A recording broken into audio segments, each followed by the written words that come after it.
నేను మీ ముందుకి మంచి బంపర్ ఆఫర్తో అయితే వచ్చేసాను. ప్రీమియం క్వాలిటీ, హై ఫ్రేగ్రెన్సీ, మన బడ్జెట్లో ఏమైనా ఉంది అంటే అదే పీజీఆర్ లిక్విడ్ డిటర్జెంట్.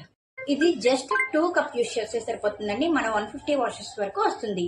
అలాగే మన ఆడవాళ్ళకి మంచి బంపర్ ఆఫర్ కూడా ఇచ్చారు. అదేంటంటే అక్టోబర్ 10 నుంచి నవంబర్ 10 వరకు లక్కీ డ్రా అయితే తీస్తున్నారు. ఫస్ట్ విన్నర్కి వచ్చేసి గోల్డ్ కాయిన్ అయితే ఇస్తున్నారు 5 గ్రామ్స్ ది. సెకండ్ విన్నర్ వచ్చేసి 43 ఇంచెస్ టీవీ అయితే ఇస్తున్నారు. థర్డ్ విన్నర్ కి బ్రాండెడ్ వాషింగ్ మిషన్ అయితే ఇస్తున్నారండి. అది కూడా అక్టోబర్ 10th నుంచి నవంబర్ 10th వరకు వీళ్ళ వెబ్సైట్ లో తీసుకునే వాళ్ళకి మాత్రమే ఈ ఆఫర్ అండి. అలాగే పీజీఆర్ డిటర్జెంట్ లో surface cleaner and dish washer కూడా అవైలబుల్ గా ఉన్నాయి. ఒకసారి చెక్అవుట్ చేసేయండి. వాళ్ళ వెబ్సైట్ లో ఓన్లీ ప్రీపెయిడ్ మాత్రమే అవైలబుల్ గా ఉందండి. ఇది చాలా ట్రస్టెడ్ వెబ్సైట్ కూడా. ఇంకెందుకు ఆలస్యం, వెళ్ళి షాపింగ్ చేసేయండి. Happy shopping. అలాగే కింద వెబ్సైట్ నంబర్ కూడా ఇస్తాను.